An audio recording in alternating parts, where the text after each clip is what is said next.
Sentence को बनाने के लिए दो चीजें बहुत जरूरी होती हैं। एक होता है सब्जेक्ट, नंबर वन सब्जेक्ट। तो सब्जेक्ट कैसे क्या होते हैं बेसिकली सब्जेक्ट? जैसे हम बात करें, आपके सामने आ रहे हैं जैसे I, we, you, they, he, she, it, name, singular and plural. Mainly यही सब्जेक्ट्स होते हैं। मतलब आप अभी इतना ही समझिए कि जब हम कोई सेंटेंस बनाते हैं तो उसमें एक सब्जेक्ट का होना बहुत जरूरी है। बिना सब्जेक्ट के सेंटेंस को हम नहीं बना सकते, पहली बात। दूसरा, जो दूसरी इंपॉर्टेंट चीज होती है जिसके बिना एक सेंटेंस नहीं बनता, वो क्या है? वर्ब। तो दूसरा पॉइंट है इसमें वर्ब। एक सेंटेंस में वर्ब होनी चाहिए। दो तरह की वर्ब होती हैं। Okay, so now I am telling about verbs कि कितनी तरह की वर्ब्स होती हैं, तो थोड़ा ध्यान से समझिएगा। तो वर्ब की हम बात कर रहे हैं, और तो यहाँ पे हम हेल्पिंग वर्ब पहले देख रहे हैं। एक होती है helping verb. Okay, helping verb मतलब जैसे is, am, are, was, were, has, have. तो ये हमारी हेल्पिंग वर्ब्स हैं। और दूसरा इसमें होता है मेन वर्ब। मेन वर्ब का मतलब क्या होता है? मेन वर्ब का मतलब होता है कोई भी एक्शन वर्ड। एक्शन वर्ड का मतलब क्या हुआ? कोई भी क्रिया, ठीक है ना? जैसे एक एग्जांपल मैं आपको देता हूँ।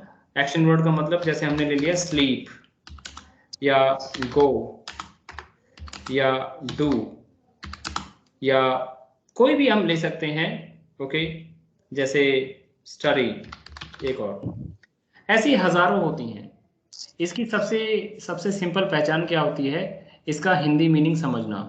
ध्यान रखिए, कोई भी एक्शन वर्ड, कोई भी मेन वर्ब आपको वो ना पे खत्म होते हुए दिखेगी, उसके पीछे ना आएगा हिंदी में, हिंदी मीनिंग में। तो अगर हमें सेंटेंस में कभी हम हिंदी से इंग्लिश अगर सेंटेंस बनाते हैं और हमें ये नहीं पता कि इसके अंदर वर्ब कौन सी है, मेन वर्ब कौन सी है, तो आप उस सेंटेंस में देखिए कि किस शब्द के पीछे ना आ रहा है, और जिस शब्द के पीछे ना आ रहा होगा वही मेन वर्ब है। उसी को ही आप वहां पे ट्रांसलेट करके बना सकते हैं। जैसे हंसना, उठना, बैठना, नहाना, लड़ना, मरना, जाना, करना, सोना, कितने ही वर्ड आप यहाँ पे बोल सकते हो, सब में ना लगेगा। तो ये मेन वर्ब की हिंदी स्पीकर्स के लिए बहुत आसान पहचान है। हिंदी का कोई भी शब्द जो ना पे खत्म होता है वो एक वर्ब है, एक क्रिया है। तो इसका आपको ध्यान रखना है। समझ में आ गया? जी सर। यहाँ तक समझ में आ गया? Is it clear? Yes sir. ठीक है, आगे बढ़ते हैं। अब देखिए, मैं आपको एक सबसे छोटा सेंटेंस बना के बता रहा हूँ यहाँ पे एग्जाम्पल के तौर पे। जैसे कि मैं कहता हूँ मैं सोता हूँ, या फिर मैं पढ़ता हूँ, ऐसे भी बोल सकते हैं हम, कुछ भी आप कह दीजिए। मैं पढ़ता हूँ बनाने के लिए मैं सिर्फ ये बोलूंगा आई स्टडी, बात खत्म। एक सब्जेक्ट लगा दिया आई, दूसरा मैंने वर्ब लगा दी स्टडी, बस हो गया। अब जरूरत के हिसाब से हमारे सेंटेंसेस बड़े होते हैं, उसमें बहुत सारी दूसरी चीजें भी आती हैं, लेकिन स्टार्टिंग ऐसी होती है। यहाँ पे कोई हेल्पिंग वर्ब नहीं है, केवल एक मेन वर्ब आ रही है, वो है स्टडी। लेकिन टेंसेस के अंदर मेन वर्ब के साथ साथ कई बार हेल्पिंग वर्ब भी होती है, तो वहां पे हमें हेल्पिंग वर्ब का भी यूज करना पड़ता है। जैसे मैं कहता हूँ एक एग्जांपल के तौर पे, लेट्स से दिस सेंटेंस, मैं सो रहा हूँ। मैं सो रहा हूँ, ये एक सेंटेंस है। अब देखिए, मैं इसको अगर इंग्लिश में कन्वर्ट करूंगा तो मैं वही फॉर्मूला अपनाऊंगा, कहां से स्टार्ट करूंगा, आई, सबसे पहले सब्जेक्ट आई, फिर लगाओ आप हेल्पिंग वर्ब एम, एम इसमें हेल्पिंग वर्ब है, फिर लगाओ आप मेन वर्ब स्लीप। अब इसमें फॉर्मूले के हिसाब से प्रेजेंट कॉन्टिन्यूअस टेंस है ये, प्रेजेंट कॉन्टिन्यूअस टेंस का फॉर्मूला क्या कहता है, हेल्पिंग वर्ब के साथ आपको मेन वर्ब के साथ में आईएनजी यूज करना है, मतलब पहले हेल्पिंग वर्ब लगानी है फिर आपको मेन वर्ब लगानी है, उसमें आपको आईएनजी यूज करना है। तो ये आपने यहाँ पे लगा दिया आई एम स्लीपिंग, बात खत्म हो गई। तो कोई भी सेंटेंस आपको बना, अब इसमें कुछ भी एक्स्ट्रा वर्ड आ जाए उन एक्स्ट्रा वर्ड्स को बाद में बनाइए, पहले आप ये फॉर्मूला अपनाइए, ठीक है। जैसे मैं आपको एक एग्जांपल और दे रहा हूं, मैं फॉर एग्जांपल आई से इट हियर, तुम बहुत देर से मुझे सुन रहे हो, एक सेंटेंस है, राइट।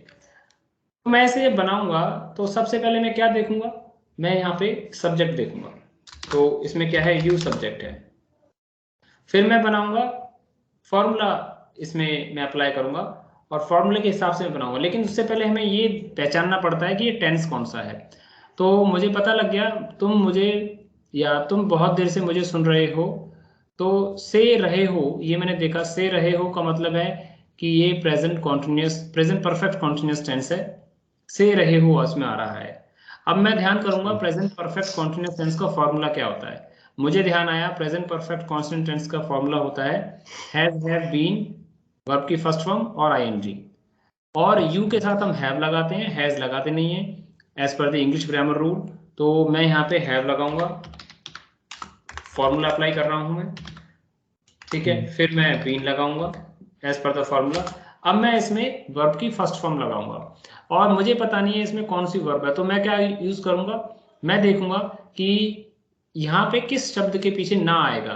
तो सुन जो आ रहा है, सुन, सुनना से सुन बना है, सुनना से सुन बना, मेन वर्ड होता है सुनना, तो सुनना में ना आ गया यानी कि ये मेन वर्ब है। अब मैं इसी के अंदर लगाऊंगा अपना फॉर्मूला, तो यू हैव बीन, अब लिसनिंग, लिसन वर्ड होता है इसमें आईएनजी लगा दिया, यस सर, ठीक है। अब हमने ये बना दिया यू हैव बीन लिसनिंग, तुम मुझे सुन रहे हो, पहले हमने ये कंप्लीट, अब बाकी के जो आलतू फालतू वर्ड आए उनको बाद में लगा दो।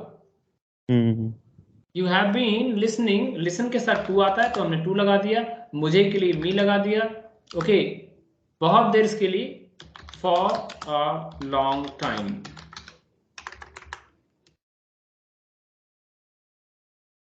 तो ऐसे सेंटेंसेस बनते हैं।